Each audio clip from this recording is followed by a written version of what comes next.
Alrighty, Pretend here, back with another Honkai startup video, and with it being about a day since Aventurine has launched on every server, so a day since the NA server because we get it last, kill us I guess. I wanted to be giving my first impressions after using him so much at practically every level. By every level, I mean I have used him at E0S0, E0S1, E1S1, E2S1, E4S1, and E5S1. Haven't got the E6 myself yet. That obviously means I also haven't tested him at E6R5 because I don't have the light code max either. But soon, in a few days I will. So obviously I will talk about the dupes and such like that. I have tried an E6, but not as much. I've used E0 the most, so I can relatively say on the free-to-player side how he's feeling, all that kind of stuff. But yeah, before I get into the video, drop a like, drop a sub, let's get straight into it. So for starters, I always thought like, oh, if I just build him with 4K defense and just focus the rest on subs, and just for him making a sub DPS, and that's probably the way he's gonna function the best. From what I've been seeing other people do, using them as a pure sustain or using them as a sub DPS like I am, at E0 especially, I think I was right. I think he is infinitely better if you do build him as a sub DPS sustain character, because one, his damage can go up to like 40k.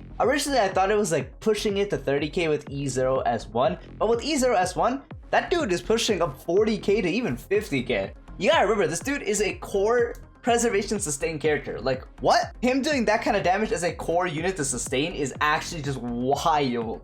And even at E0S0, using something like Jeopard's Icon or something else, his damage output's still fine. It's still doing really good. Still going up to the 20 to 30k parts that I mentioned. It's still really good. He's also just being used on practically every single team. Again, not with Blade, obviously, because Blade would be the only character that's genuinely detrimental to the playstyle. But every team, I've seen people use them on all types of teams. I've used them on all types of teams. Akron team, follow-up team, with Dan Heng, hell, even Mono Quantum. Obviously subbing up Fushuan for him just because, I was bored. I've seen him with Herda, Himiko, all that kind of stuff. It just everything. He's just good everywhere.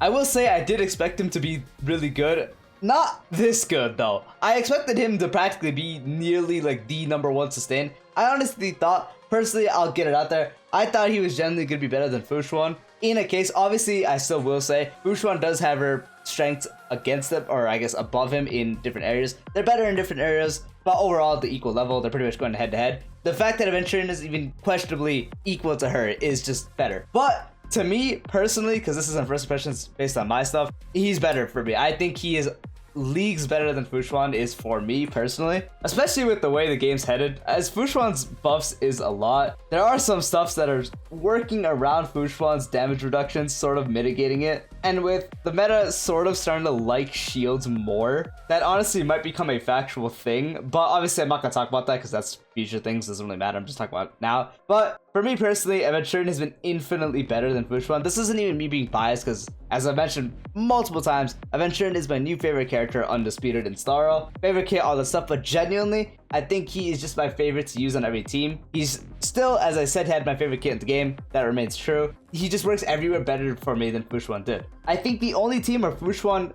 practically I don't really notice too much of a difference is on the Akron team, just because my Akron doesn't have too much crit rate and is centered around getting crit rate from the E1, getting around it from the Fushuan buff, getting it from the Sparkle Icon, all that kind of external factors. But even then, obviously if she does all crit, Aventurine's debuffs is obviously going to make her do more damage, so have better damage output there. Team output is obviously higher as well because Aventurine will do way more damage than Fushuan can. So there's that too.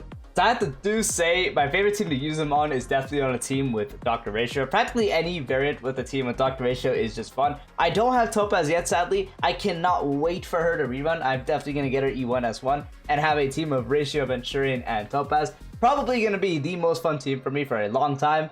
But right now, I mainly use Dr. Ratio, Aventurine, and either I will use Sparkle and Ruanmei, or I'll use Sparkle and someone like Clara just to have for extra damage. Just because, why not? My Aventurine is pretty crazy right now, so just having him do a lot of damage is fun. Dr. Ratio, I have to say, having Dr. Ratio be used again for me is so nice, because I always liked using him, but I never had a reason to use him. Aventurine being on the team single-handedly revived my reason to use him, especially now that my Dr. Ratio's build isn't crazy at all. The dude is pumping out like 100 to 200k follow-up attacks per hit. It's actually crazy, and again, he doesn't have 4-piece Pioneers either, so he can definitely get way higher than that. So it's just the fact that Dr. Ratio, mine not being that crazy and now being able to pump out those numbers, being really, really good synergy with Aventurine as well, has just been so fun to use. Combining this with my favorite Harmony support, obviously being Sparkle, and how she practically made the game so much more fun for me as well. All these factors playing together, and it's just, this game has never been more fun for me. They took my favorite character, gave him my favorite kit, and also just made him make other characters I really like work even better. So it's pretty easy for me to say that I am a very biased against Aventurine now just because of how much I like him, but obviously going this off a logical standpoint, let's start talking about the E0 adventures, I guess. So from his E0, he's performing fine. He quite literally, his shield is just unbreaking. It refreshes easy. You can pop it, the skill, whenever you need to refresh it properly. It's just been really nice overall. So E0 alone has been a fantastic experience. I've never really died with him at E0. It's just, that's honestly all you really need. And again, I had a build that is centered towards him doing damage, but I do have an Inner Subtle Orb that instead of imaginary is defense percent, so I can get the 4,000. So I've used both. I've had it where he's not at 4,000 defense, and I've had it where he is, and it's just, even at E0, it's just completely fine. It's just insane. Moving on to like kind of an E1 talk, because a lot of people surprisingly are going for his E1, which I guess is fair. His E1 is pretty insane. Having the extra crit damage is really nice, but my god, having the ult refresh the shield is actually just broken. If your shield ever gets low and then eventually you just pop the ult, oh, you don't need to use a skill point. Here's an ult that does damage, makes the enemy take more damage, and here's a shield equivalent to the skill. And if you had some, it stacks onto that. Like, what? This character, just everything about him is insane. It's just, the dupes all synergized well. Everything he does is just so good.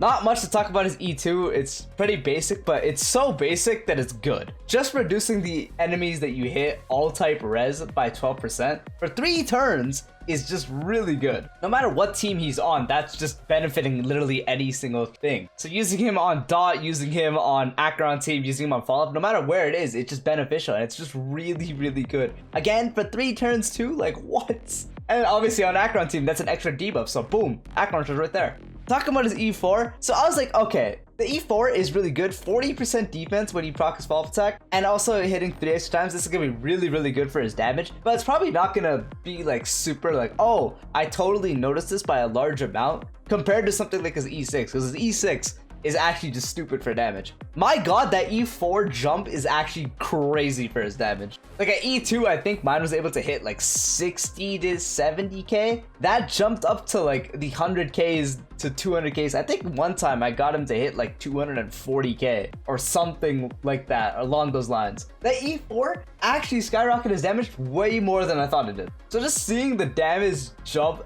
that high was just actually shocking to me. I was like, again, I wasn't expecting too much of a jump. I have tested him beforehand, but I didn't remember the jumping that much. I guess I just didn't test him properly enough at E4. But yeah, my god, that jump is insane for his damage. And now, I don't have it yet, but the E6 jump I do know is actually insane. If mine is hitting this hard, he is probably gonna shoot up to like 300k-ish once I do get that E6. I can't imagine taking the damage he's doing now and adding 150% damage down on top of that. It's gonna be absolutely insane. And then a little extra talk is once I do get the Lyconda R5 as well, or S5, that extra 20% to practically everything he does and increasing the damage enemies take by more is gonna be so nice as well. So I cannot wait for that, but yeah. So the moral of this whole talk and me talking about every level, literally every single level you have is good. You could have him at E6, and obviously if you went for E6 or E4 or something like that, you're gonna be very satisfied. Even if you have him at E0, this dude is still practically the best sustain in the game. It's still just insane how good he is. No matter what the level you're using him, E0,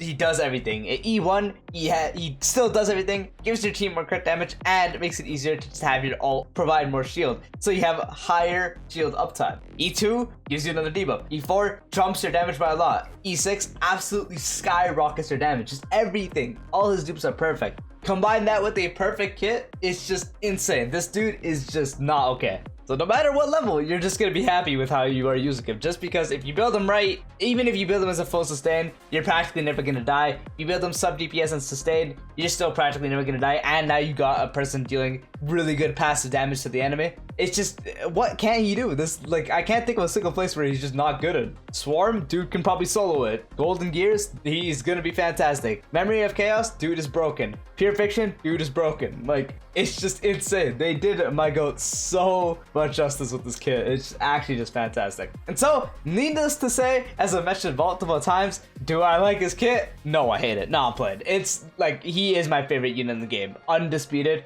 No one comes near him. Obviously, him being my favorite character mainly was the push to go for the E6. He is probably going to be the only character I decide to E6 throughout Starl, unless they make some character Oberon Vortigern type level, which I highly doubt.